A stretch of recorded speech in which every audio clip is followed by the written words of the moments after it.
So, dear friends, please make yourself comfortable. Take care of your body. For the next 40 minutes or so, this Dharma talk will last for, I suspect. And we'll also have some questions where the Sangha's wisdom will be used to answer questions that are put forward. Before I start the Dharma talk, I'm conscious that some people have practiced in this tradition for some time and will have heard Thay speak about how we might receive a Dharma talk.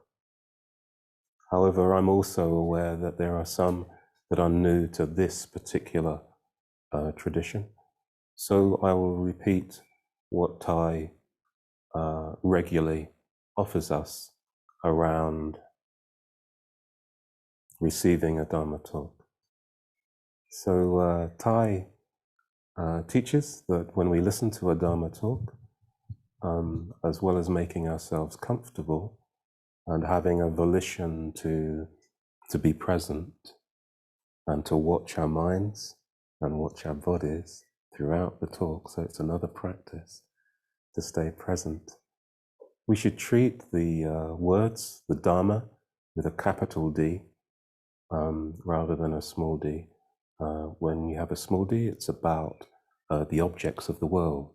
Yep. So when you see a small d and you're using Dharma, it's about what's happening around us.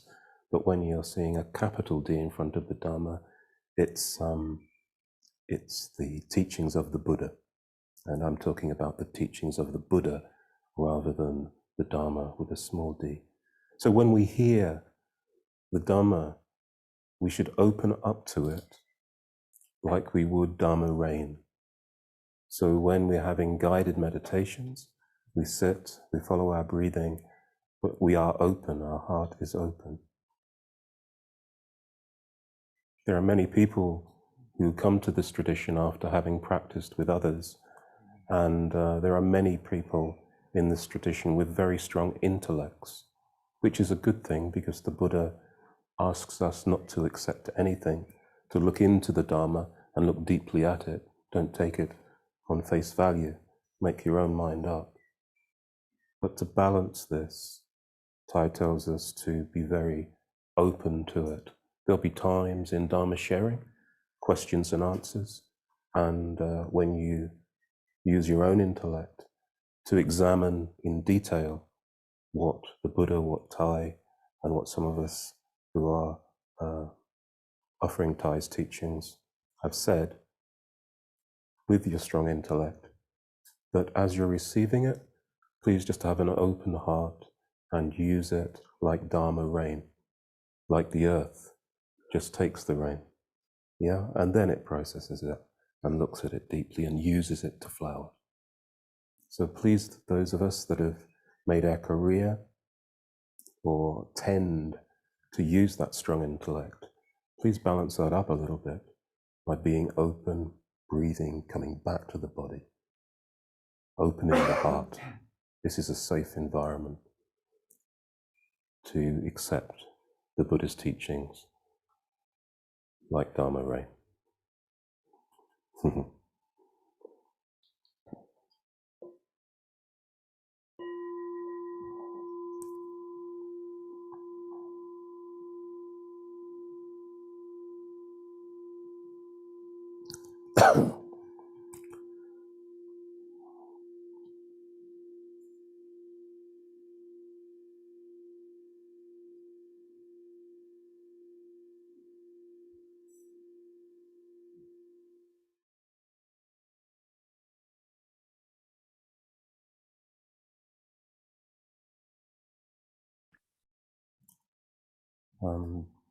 Just one more announcement before I start from Kev.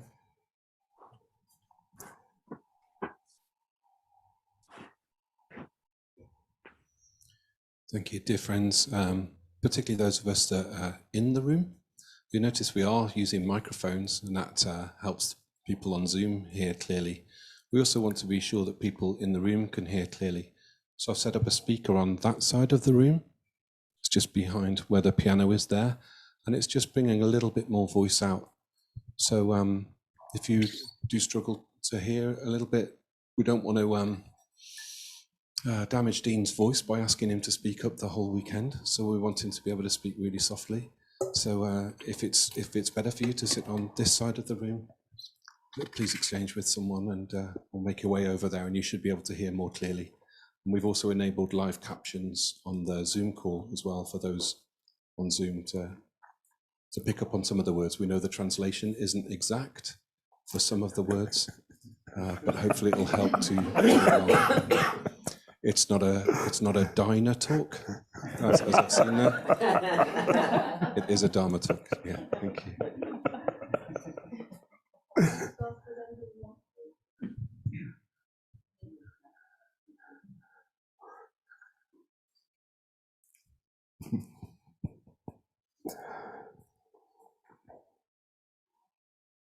So welcome to the first Dharma talk of the Stepping into Freedom retreat between the 27th and 29th of May in Ilkley, Yorkshire.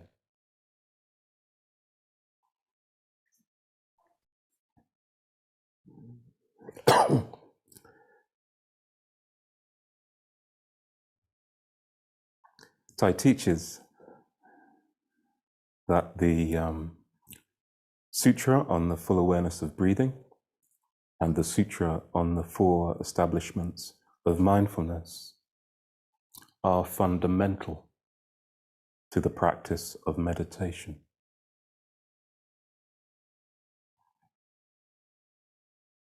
Along with the Sutra on knowing the better way to live alone, which is not always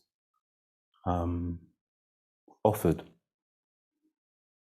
in programs around the full awareness of breathing and the Four Establishments of Mindfulness. I may touch on the better way to live alone tomorrow. However, I'm not sure if the third segment of this program, this is the second segment of it, which is focused on the Four Establishments of Mindfulness, will cover knowing the better way to live alone. I'm unsure. So if you are interested, there is a book with commentary written about this sutra by Thay.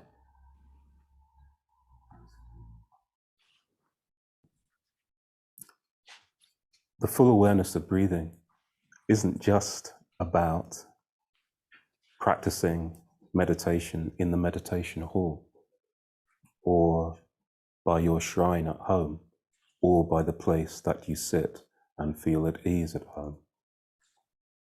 It's about taking the full awareness of breathing into your everyday life, not just here, but when you walk out the door Sunday afternoon at 3 and go back to your busy lives, your busy family, your busy retirement, your busy work, your busy education, your busy driving, your busy commuting. So easy to smile and say yes, and then we walk out the door and our habit energies, those habit energies of rushing we have perfected throughout our lives, just come into play. No, no, no. The reason why we practice outside of the meditation hall, the reason why we hold noble silence, the reason why we walk mindfully, open the doors mindfully. If we're at home, walking up the stairs mindfully, there's a practice at Plum Village where you mindfully walk up the stairs. And if your mind wanders off, you walk down the stairs again and then walk up. My first few times at Plum Village, I didn't get to bed until very late. So we can use mindfulness with everything. I drive quite a bit for my work. And I use my steering wheel as a bell of mindfulness. So I get in the car after being in environments which can bring up unwholesome seeds. I sit at the car and I come back to my breath, come back to my body, because the steering wheel has triggered that behavior in me. Please find your own mindfulness bells in your work, in your retirement, in your family life, so you can keep yourself fresh for your family. I can remember when I was a younger man, and I felt I needed to earn quite a lot of money to support the things that I wanted and my family wanted, perhaps. And I would come home from a job that was pushing me to my limits in terms of ability and emotional regulation. And I would come home not having learnt the practice, not having learnt to watch the mind, to watch the body, to watch my breath. And my wife would ask me to do some housework, and I would explode with rage that I had suppressed in my work environment. Of course, I wasn't truly angry with my wife, who might have asked me a very simple task. It was just a trigger because I didn't know how to understand my challenging emotions. I didn't know how to come back to the breath and follow it, to be aware of the breath, to be aware of the seeds that come up in our everyday rushing around lives with our family, at work, or in retirement, or education. It was only until I found Buddhism, mindfulness, and eventually Thay that I began to breathe, to really use my breath as an anchor, to enable me to catch the seeds as they came up from my store consciousness into my consciousness, which would affect my behavior. And the breath really helped me to do that, truly helped me to do that. So, like I said, I know a lot of people are attracted to this tradition because we can make it quite heady and intellectual. However, that isn't always helpful. It's very important to master that skill of following the breath. It sounds very, very simple, but I've been trying to do it now for 25, 30 years. So if anybody's got some ideas how I can carry on doing it and still not become forgetful, I'd be very grateful to you. Of course, it's repetition. Of course, it's Sangha, being with other people that have a volition to do that, have a volition to understand more deeply, and to have compassion in their heart and in their actions, towards themselves and towards their others, towards their family, towards their friends, towards their neighbors and community, in order that they can cultivate peace within themselves, with their families, in the workplace, in the community, in their neighborhoods.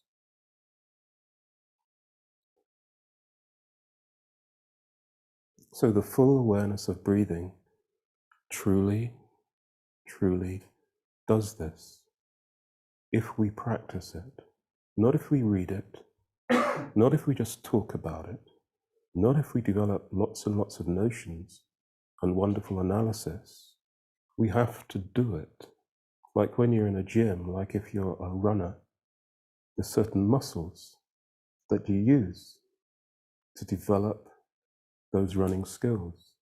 There's certain mentalities that you use. If you're a climber, there's certain techniques that you use. And that's the same with the awareness of breathing. That is what we have to do. We have to practice it. So we have a few days here to practice it. Please take advantage of it, because you know what's coming for you 3 o'clock tomorrow afternoon. So we have to go out into the world with that solidity that practicing mindfulness can give us. Not thinking about it, doing it. Walking that little bit slower. Walk slower so you can see how your body moves, so you can understand it more. Not thinking about it, like when you're in a gym, yeah, getting that muscle memory, getting that mindfulness memory.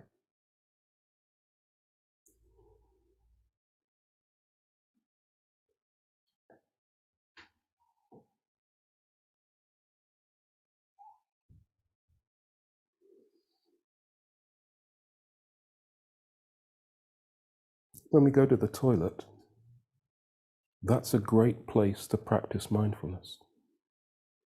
Yeah, quite often when I'm at work, I forget. And I go to the toilet and come out and go to whatever meeting. I wash my hands first, of course, mindfully. But I go to the toilet in between a meeting, in between a face-to-face, in between a report. So it's okay to get that over, to get back to what it is I'm doing, but I'm going to the toilet. And if I'm present, if I'm living what I was talking about when I was guiding the meditation this morning, and what you talk about when you guide the meditations in your Sangha, then no, take that time in the toilet when you're urinating, when you're washing your hands, to be mindful. Thay tells us this. Plum Village, yeah, people tell us that, what I've just said. So let's use it. Let's use it here, at least.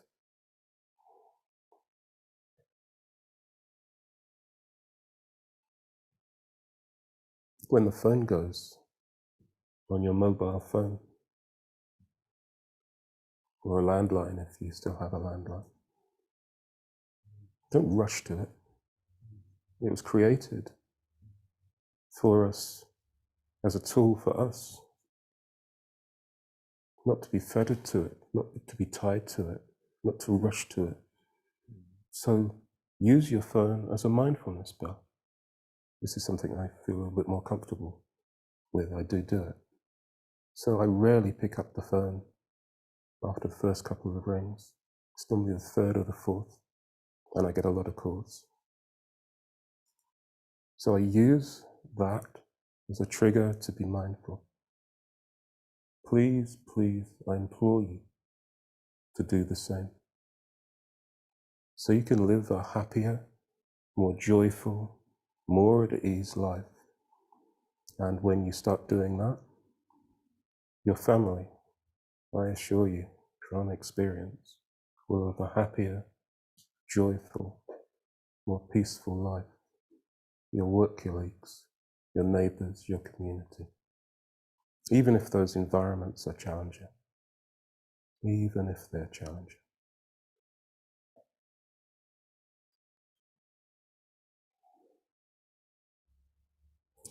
So the way I'm going to structure the 2 talks today and tomorrow is Laurie has kindly agreed that she'll read 4 verses, and then I'll talk a little bit about the verses, and then we'll have a question and answer session at the end. So could you read the first 4, please?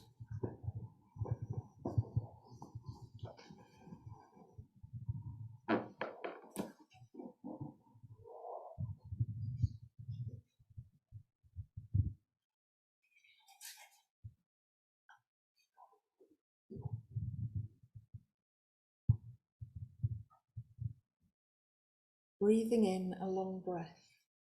I know I am breathing in a long breath. Breathe. Excuse me. Breathing out a long breath. I know I am breathing out a long breath. Breathing in a short breath. I know I am breathing in a short breath. breathing out a short breath. I know I am breathing out a short breath. Breathing in, I am aware of my whole body. Breathing out, I am aware of my whole body. He or she practices like this.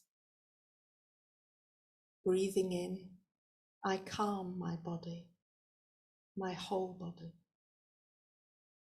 Breathing out, I calm my whole body. He or she practices like this.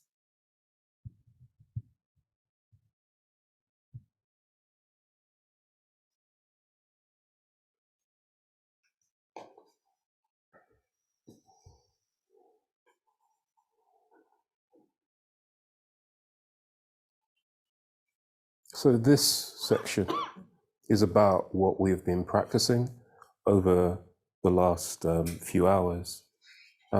We've already practiced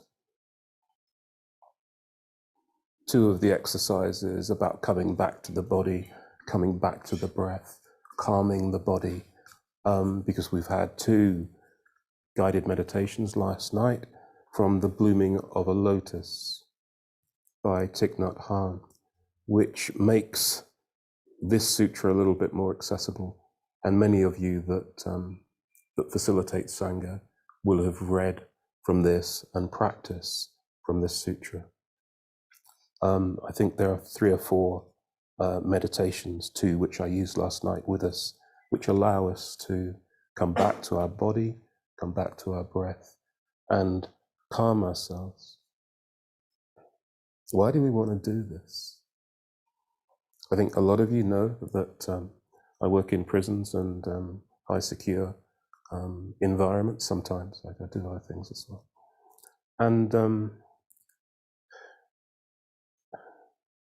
And because as a young man, I was angry, a very angry man, and I went into the forces which watered the seeds of my anger, because that's what I was, the type of military work that I did, that's what initially was asked of me. I was really calm, really, really calm. And I looked at things with angry eyes. And if I look at things with angry eyes, then I see everyone and everything with anger. So angry eyes, I toss the flower away. When I am calm and at peace, I see the beauty of the flower. I see the beauty of the person. My body is calm, my mind is calm, there is compassion in my heart, and then I am compassion. When my eyes are compassionate, I am compassion. When my eyes are angry, I am anger. I hope you don't mind, Kev, but we were doing, well, Kev and Jan were setting up, and I was here thinking about what I would say and what I wouldn't. And I think a lot of you know that Kev is a military man. And we were talking about that. Do you want to say what you were talking about, Kev, or not? I can make up another story or tell another story if you want. But I think your story is so relevant. Can people hear technically? Perhaps if I speak up, people should be able to hear off the room, right? Can you hear at home what Kev's saying, folks? Sound a bit more distant. Oh, you're getting some shakes. You're getting some shakes there. Oh, okay. Oh, you getting. Kev's getting the mic. Sorry for testing the tech people over there by asking Kev to speak. Sorry. Where am I? I probably just had the wrong thing turned up, to be honest with you. Sorry, there I am now. Not sure which bit you wanted me to talk about, Marie. It was the fact that I think a bit about the way that you speak and an incident which brought up. Oh, okay, yeah. And the NCO officer. Yeah. I think so. Jan and I were talking, and we were just looking at making sure we moderated the voice levels so that it could be heard well on Zoom. And then we were both, I think Jan actually mentioned, she said she had a naturally kind of louder voice, and it can be difficult to be quiet. And I actually reflected that can be the same for me. My voice can be a bit boomy sometimes. And she said she experienced my voice actually generally as pretty smooth and steady. And I said, oh, well, that might be my Zoom voice. And then I just like offhand said, I do have a military voice as well. And then Dean, I guess, cued into that and said, oh, what's this military voice? And yeah, and then asked me how that varies, if there's a variation in that. And I actually said, no, actually, more recently now, I use the same consistent tone, I think, within work or in any setting, and it's kind of there. Although maybe in November, December of the first year of COVID, some of our young trainees at the station where I work at were having barrack block parties. So they were in lockdown, but they were supposed to be only in their bubbles of 4 people. And not supposed to be any alcohol, but they were in groups of 16 having big parties. I shouldn't comment on the government. But we were responsible for doing welfare checks. And when I went round, I found people having parties when clearly this was not acceptable, and this is not something even in society we'd have accepted either. So it watered the seeds of anger in me, the seeds of frustration in me. And they very soon heard what I would call my NCO voice as I restored order and ordered them outside for a talking to. That's not a voice we typically use as officers. We're expected to stand back a little bit so that the NCOs look after those things. We each have our role. But I guess on reflection, that was the thing I noticed, Dean, was that energy of anger arising in me, was that energy of frustration arising in me. And that was around my values being challenged and their behaviour, touching those very directly. And I think had I not been at least consciously aware of that in a moment, I might have lost control of it and been very angry with them. So it was a really good moment to reflect on, actually. Yeah, thank you. Thank you. And don't we all do that? And don't we all do that? And don't we all sometimes forget, and it goes just a touch further to that bit that Kev didn't reach because he was mindful enough and in his body enough to spot that seed coming up from his store consciousness, to spot his body tensing. My face tightens when I get angry. That's a great cue, yeah? And he could breathe and come back to some equanimity. Still get the message across, of course. But that anger isn't there. That anger isn't there. There's no point me going into a prison and talking to men who have anger issues with an angry eyes. What's the point? What's the point of doing that? Yes, there are things. Yes, there are personal attacks on me. However, responding with anger will not help me, will not help the people that I am there to serve. So coming back to the breath, coming back to the body, when you are in the fire, is essential. And how do we do that? We do it with the full awareness of breathing, not the notion, not the analysis, the breath. Breathing in, I know I'm breathing in. Then there's a space, isn't there? Personally, I dwell in that space, that spaciousness, from when the in-breath comes in. Then there's that space, and my heart opens even more. And then the breath comes out. And again, there's a space. And I do that when I'm walking too. When I'm walking from ward to ward, or from wing to wing in the prison. With a steady step, with my breath and the soles of the feet touching the earth, grounding myself for the next environment, the next interaction that I'm going to be a part of. Then I get into my car after a day's work. Mindfulness bell. Breathe, notice my body. And when I get home, I am fresher. I am freer. I can be in love with the environment I'm going into, where my family, with the people that I cherish are,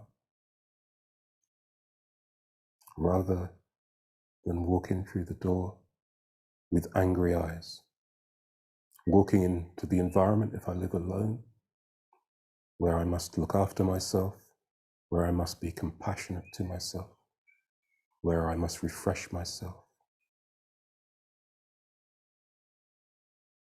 I must walk into that environment solid and at peace.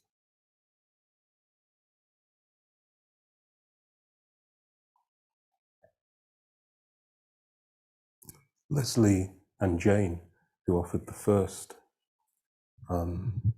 session on Breathe, You Are Alive, I spent quite a bit of time on this section of the sutra, so I will finish here with that section. Would you mind reading a second?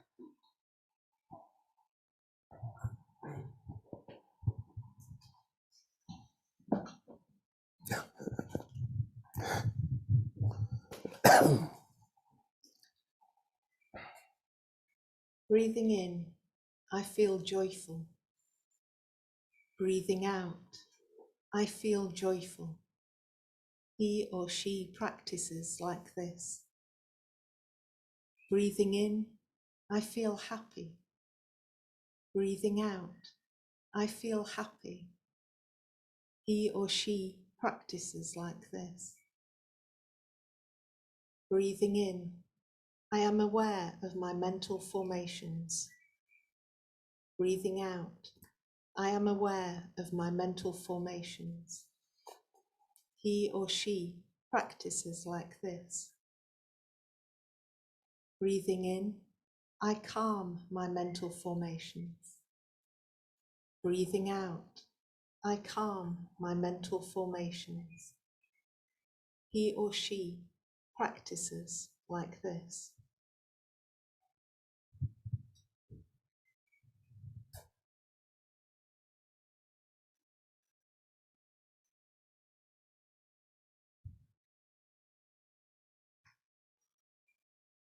So the second section, joy, happiness, mental formations. Okay.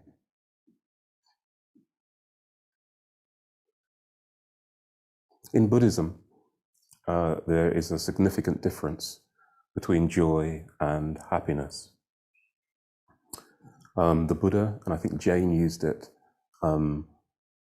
within her talk at the last session, but I'm just going to refer to it again very quickly. So there's a difference between joy and happiness.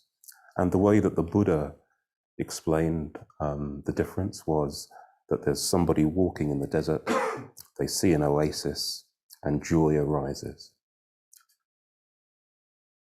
Within that joy, there is an energy of anticipation, an energy moving us forward. So there's an energy there, and we need to be careful with that. Even though joy is joy, we need to be mindful of that energy because it can turn to something else, of course. When the person gets to the water, they drink the water, they immerse themselves in the water, and they are happy. Now they are calm, now they are fulfilled, and that driving energy has lessened. So joy energy driving a little bit, sometimes helpful, sometimes useful, happiness, fulfillment, calmer, more at ease type of energy when we've immersed ourselves in the situation. So there's a difference between the two.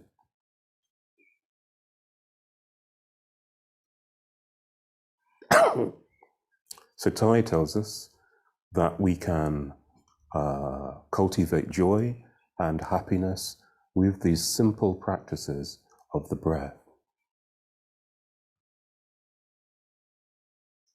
We can bring up joy in ourselves. We can bring up happiness in ourselves. When Susie facilitates this evening's informal tea ceremony, and there'll be an opportunity to read poetry, to sing, to play the guitar. It looks a pretty good. Is that yours, Kev? Good guitar. Whatever things we bring, please be mindful still. It's a practice. It's a practice to allow us to walk out the door at 3 o'clock and enter lots of different environments that we're going to enter over the course of our life and work out what's going on for us. Watch yourselves with your joy, with your happiness at 7:30 or 8 o'clock, whenever the session is. See what's happening. Yeah, enjoy the songs, the poetry, the Sangha coming together, the warmth, the love. Also enjoy breathing, pausing, calming. If the mind starts racing or judging, notice it, smile at it, just like an old friend, and come back to your breath. But please, please, please use the practice of the tea ceremony and the very informal be-in to see how your mind is working in that relaxed, joyous environment. Yeah? Jack Cornfield and a few other teachers were at Plum Village, and Thay was teaching them. And as you know, Thay often talks about the need for us to smile. That sort of Buddha smile, which is a half smile, which tells you and tells others that you have sovereignty over yourself. Whatever's going on, yeah, okay, I've got you, old friend. So anger's coming up, frustration, boredom, judgment, whatever's coming up, it's you, okay. So it's that type of smile. I smile a great deal. I smile a great deal in prisons and in secure services and in other environments I choose to go into to help, and also to be on that edge, to be awake to what's happening for me as well in terms of my mindfulness practice. And I'm often smiling, and Thay was smiling on that retreat. And Jack Cornfield said to him, so why do you teach? Why do you teach smiling so much, Thay? And he said, I've seen so much suffering that I have to teach joy. They were his exact words to Jack.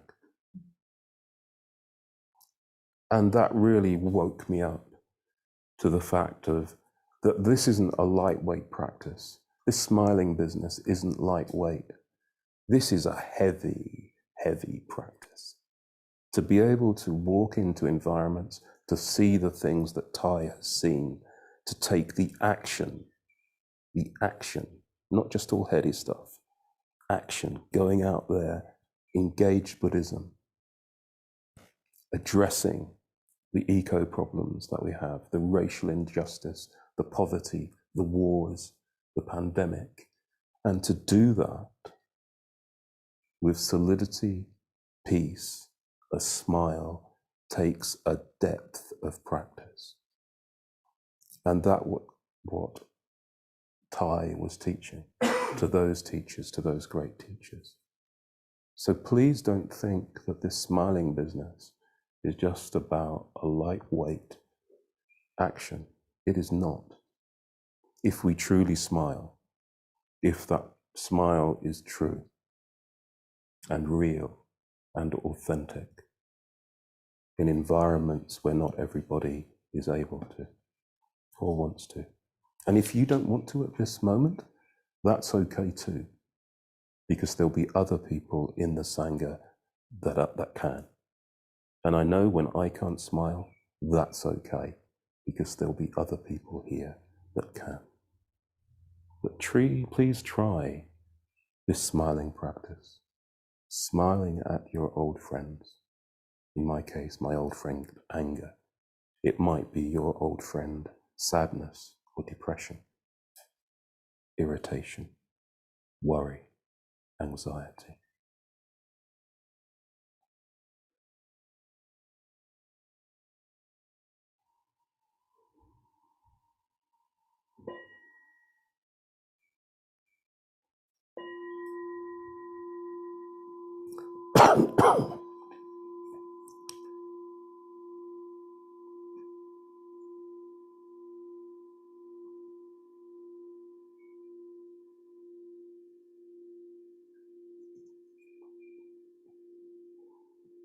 Breathing in, I know I'm breathing in. Breathing out, I know I'm breathing out. In, out.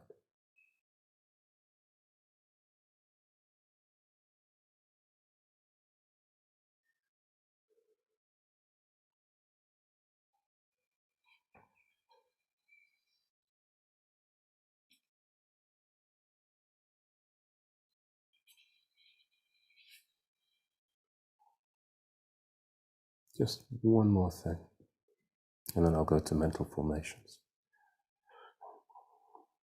Please hold on to what is the alternative.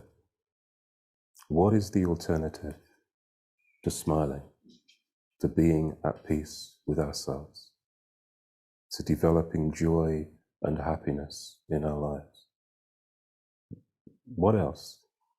What's the alternative? What's the other option? Please bear that in mind.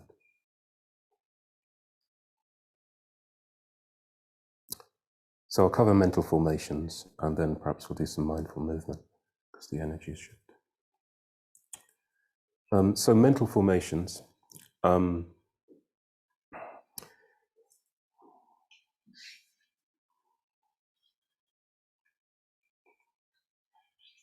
Buddhism, we talk about, and a number of you may have heard it, but I know there's some people that are new to this particular practice. We talk about mental formations quite a bit. So these flowers are made up of lots of different elements: the sun, the water, the clouds, the person that put them in the vase, the gardener, the soil. So they are empty of a separate self. Because without the sun, the water, the clouds, the gardener, the vase, the water, they wouldn't be here. So when we talk about mental formations, that is the same thing. The mental formations are made up of non-mental formation elements.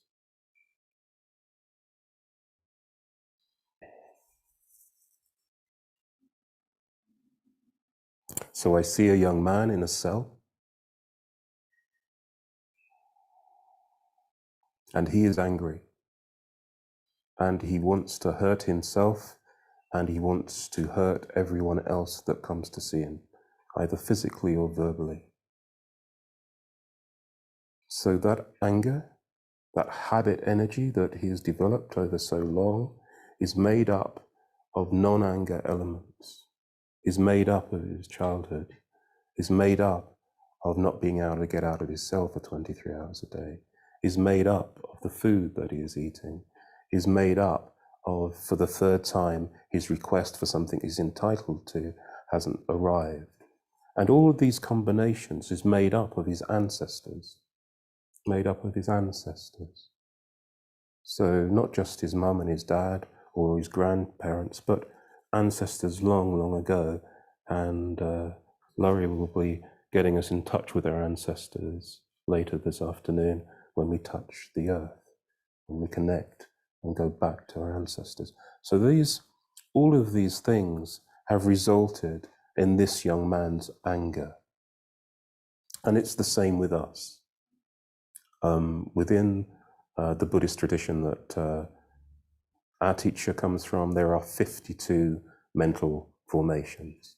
There are some great mental formations like mindfulness, joy, happiness, calm, ease, and there are some unhelpful habit energies, seeds, which are in our store consciousness. And sometimes when something occurs in our environment, they'll rise up into our front room, into our consciousness, and then we might act out based on those seeds. Does that make sense to people, that shortened version of what we could have a 5-day retreat about? Yeah, please? Yeah, I'm getting okay. So that was the extremely shortened version. If you want to know more about this very important topic, which is to a degree at the heart of our practice, then Understanding Our Mind by Thich Nhat Hanh is a book that will go very deeply into that idea.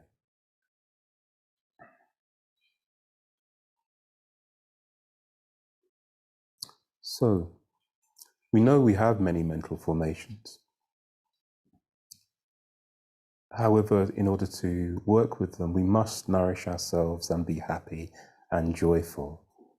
And so we can do that by nourishing ourselves through the ordinary things in life: a walk, being with our family, having a cup of tea, looking up at the beautiful sky, enjoying the rain.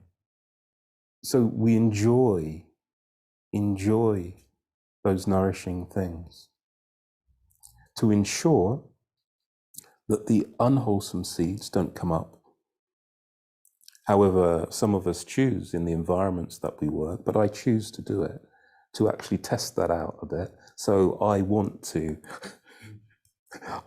see some of those seeds so I can work with them more, so I can recognize them, name them, understand them, embrace them with an open heart, hold them, not try and push them away.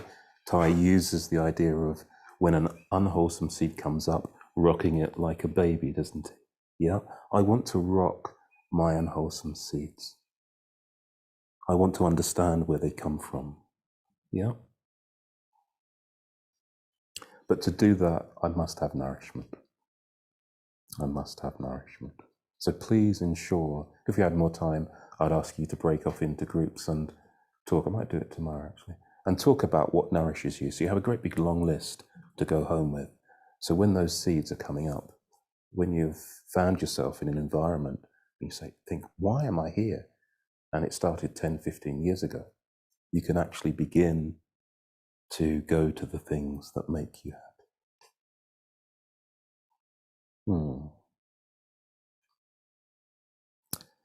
Let's have some mindful movement. So I'm going to invite the bell. And who would like to gently take us through a few mindful movement exercises?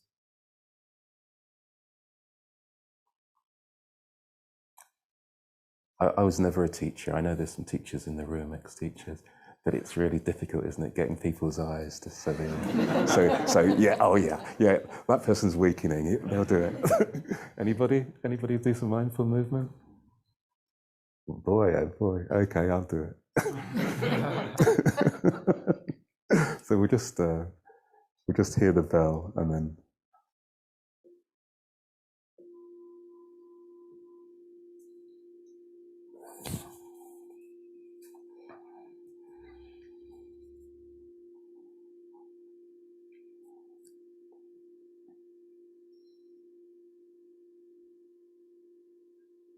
Okay, so dear friends, if you choose, only if you choose, if you could stand, I'm going to just take us through a few standing mindful movements. If you can, give yourself a bit of space, but we don't have too much space here, do we? Oh.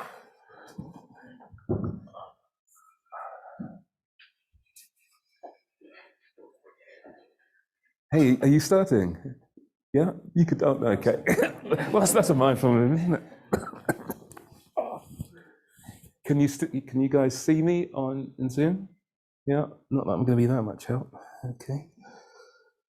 Okay, so please stand, legs apart a little, so your feet are in line with your shoulders. And just focus on your breathing. Breathing in, you notice your abdomen rising. Breathing out, you notice your abdomen falling. Just take a few breaths.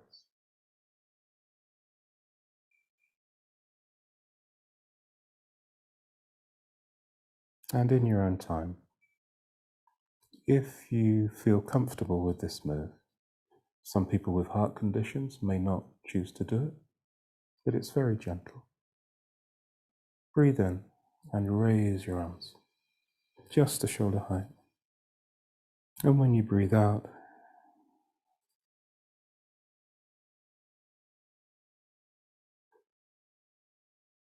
and stay with your mind and your body. In, out. Stay with that breath. Stay with that movement. Stay in your body. Yeah, in your own time now. A couple more. Following your breath. Staying with your breath and your whole body. In your own time. But staying with your breath. Following your whole breath into your body. Your whole body.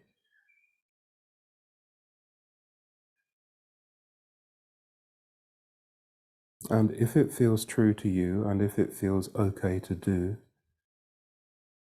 on your next in-breath, as you raise your arm, take your arms right up, so your fingers are facing the sky, and on the out-breath, release. Do 3 more of these in your own time, following your breath, following your breath.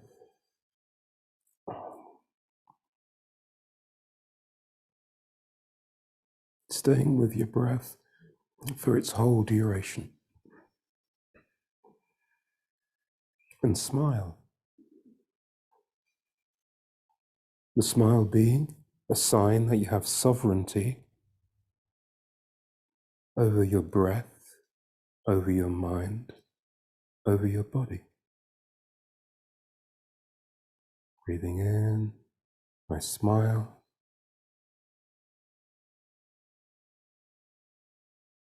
Breathing out, I release my tensions and my worries. And again, in for the full breath.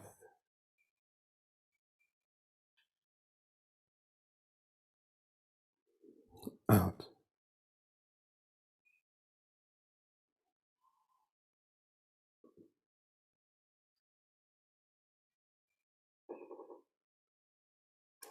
Last one. So, hands onto the shoulders. And when you breathe out,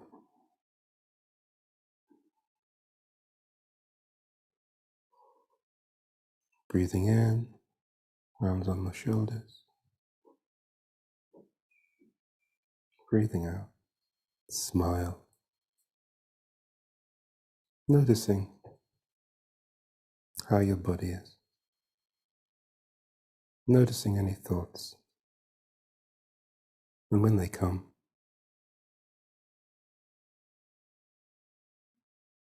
smile at them and release them.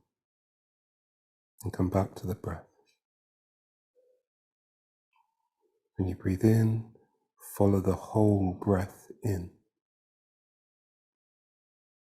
When you breathe out, follow the whole breath out.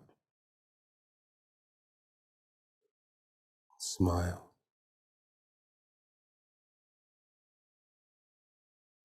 Release.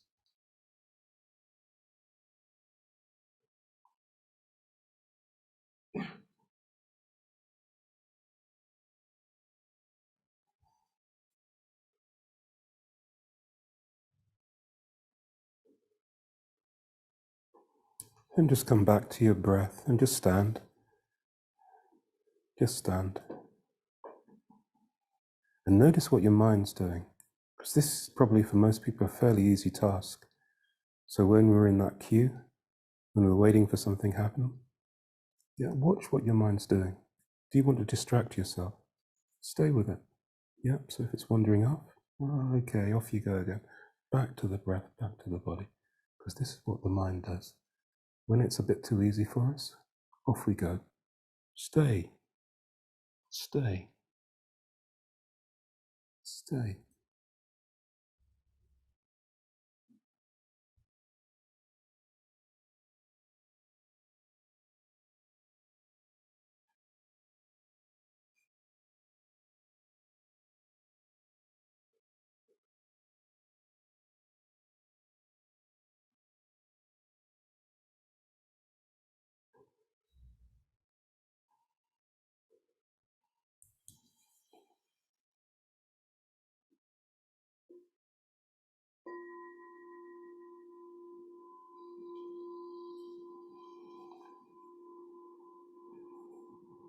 Okay.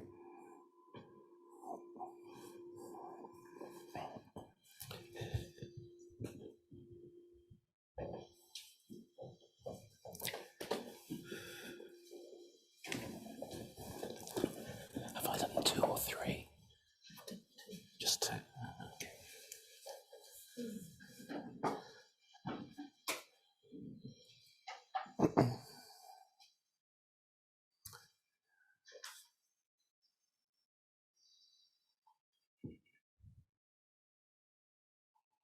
Okay.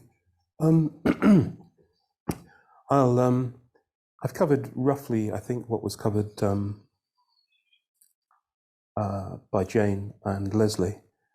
And tomorrow, but hopefully I've offered another angle on it. Tomorrow I'll finish off the Sutra and touch on the Four Establishments of Mindfulness, which Thay writes about in the book Transformation and Healing. And I may very briefly touch on the 7 factors of awakening